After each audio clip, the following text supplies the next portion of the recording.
السلام علیکم ناظرین، پاکستان اور دنیا بھر سے 10 بڑی خبریں۔ سب سے پہلے بات کرتے ہیں پاکستان کے زیر انتظام کشمیر میں صورتحال انتہائی تشویشناک ہو چکی ہے، جہاں جوائنٹ ایکشن کمیٹی کے دھرنوں اور حکومتی کریک ڈاؤن کے درمیان ایک پولیس افسر کی ہلاکت نے بحران کو ایک نئی شکل دے دی ہے۔ حکام کی جانب سے ناظرین راستے کھولنے کی کوشش پر مظاہرین کے ساتھ تصادم ہوا، جس کے بعد پورے علاقے میں خوراک اور ادویات کی شدید قلت پیدا ہو گئی ہے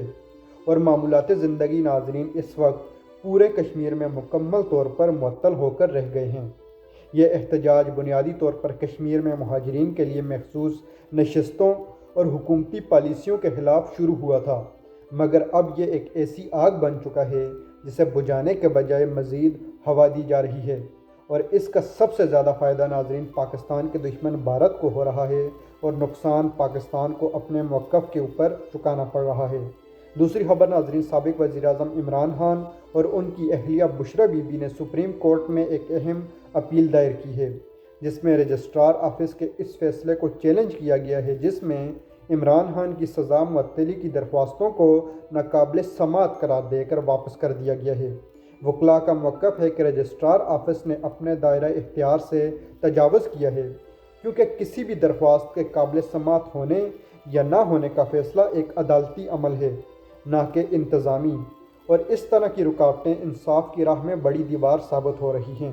دوسری جانب ناظرین، پی ٹی آئی قیادت اپنی صفوں میں پھیلی مایوسی اور کارکنوں کی جانب سے لانگ مارچ کے مطالبات کے درمیان پس کر رہ گئی ہے، جبکہ پارٹی کو خدشہ ہے کہ کسی بھی عوامی احتجاج کو پھر سے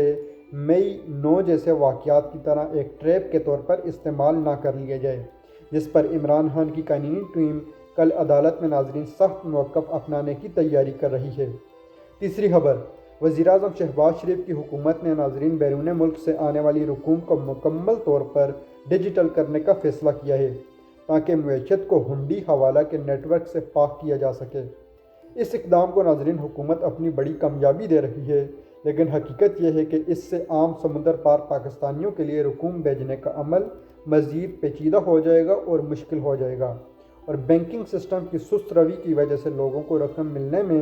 مزید تاخیر کا سامنا کرنا پڑ سکتا ہے۔ اس فیصلے کا مقصد ناظرین IMF کی شرائط کو پورا کرنا ہے تاکہ معاشی ساکھ کو بحال رکھا جا سکے، مگر عوام کے لیے یہ فیصلہ مہنگائی کے اس دور میں ایک اور معاشی بوجھ ثابت ہو رہا ہے، جس پر ناظرین کل تجارتی حلقوں میں سخت رد عمل کی توقع پائی جاتی ہے۔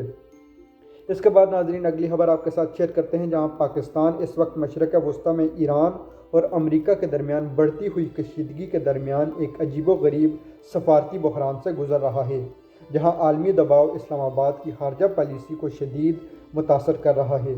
اقوام متحدہ کے فورمز پر پاکستان کا موقف مسلسل کمزور دکھائی دے رہا ہے، کیونکہ وہ کسی بھی ایک بلاک کے ساتھ کھڑا ہونے کے بجائے غیر جانبدار رہنے کی کوشش کر رہا ہے۔ لیکن ناظرین زمینی حقائق یہ ہیں کہ معاشی انحصار کی وجہ سے پاکستان کے لیے یہ توازن برقرار رکھنا ناممکن ہوتا جا رہا ہے۔ اگر خطے میں جنگ کے بادل چھاتے ہیں تو پاکستان کے لیے اس کے براہ راست سیکیورٹی اور معاشی نتائج ہوں گے، جس پر ناظرین کل دفتر خارجہ کی جانب سے ایک اہم بریفنگ متوقع ہے۔ ایک طرف چائنا ہے اور دوسری طرف امریکہ، اور پاکستان ان دونوں بلاک میں سے کسی کو بھی چوز نہیں کرنا چاہتا اور غیر جانبدار رہنا چاہتا ہے۔ اس کے بعد ناظرین اگلی خبر آپ کے ساتھ شیئر کرتے ہیں، جہاں بلوچستان میں جاری آپریشن شبان کے دوران سیکیورٹی فورسز نے دہشت گردوں کے خلاف کارروائیوں میں تیزی لائی ہے، اور سیکیورٹی دعووں کے مطابق اب تک درجنوں عسکریت پسند مارے جا چکے ہیں۔ تاہم ماہرین کا کہنا ہے کہ صرف طاقت کا استعمال اس مسئلے کا حل نہیں ہے، کیونکہ صوبے میں ناظرین جاری بے چینی کی جڑیں سیاسی محرومیوں اور احساس کمتری میں پیوست ہیں، جنہیں حل کیے بغیر امن کا خواب شرمندہ تعبیر نہیں ہو سکتا۔ سیکیورٹی صورتحال ناظرین اتنی سنگین ہے کہ وہاں کے مقامی لوگ خود کو غیر محفوظ سمجھ رہے ہیں، اور کل اس حوالے سے سیکیورٹی حکام کی جانب سے ایک اور اہم پیش رفت کی اطلاعات سامنے آ سکتی ہیں، جبکہ ناظرین ہمارے وزیر داخلہ جو کہتے تھے کہ بلوچستان کا مسئلہ ایک SHO کی مار ہے، وہ کہیں بھی نظر نہیں آ رہے۔ اس کے بعد ناظرین اگلی خبر، پاکستان اور بھارت کے درمیان پانی کے مسائل پر ایک بار پھر کشیدگی بڑھتی ہوئی نظر آ رہی ہے، جس میں سندھ طاس معاہدے کی خلاف ورزی کے الزامات نے معاملات کو مزید دونوں ممالک کے درمیان الجھا دیا ہے۔ بھارت کی جانب سے دریاؤں پر بننے والے نئے ڈیمز اور پانی کے بہاؤ میں تبدیلی پاکستان کے لیے زراعت اور توانائی کے شعبوں میں ایک نیا بحران کھڑا کر رہی ہے، جبکہ حکومتی سطح پر جوابی اقدامات تاحال محض بیان بازی تک محدود ہیں۔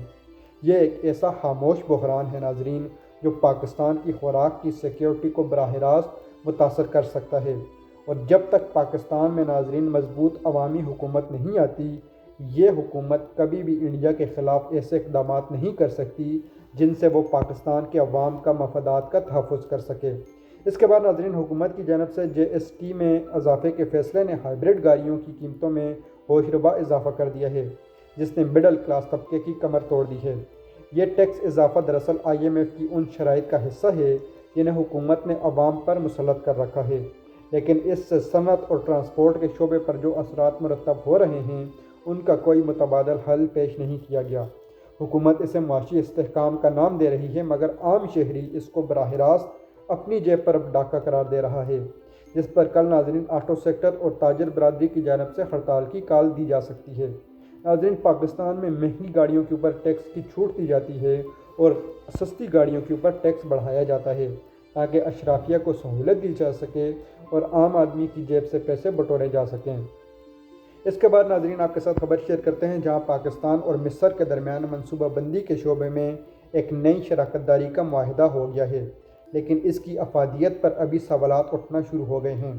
سرکاری ذرائع اسے ایک بڑی کامیابی قرار دے رہے ہیں کہ پاکستان مصر کے تجربات سے فائدہ اٹھائے گا، لیکن حقیقت یہ ہے کہ موجودہ حکومتی ڈھانچے میں ان منصوبوں پر عمل درآمد کرنے کے لیے درکار شفافیت اور پیشہ ورانہ مہارت کا فقدان ہے۔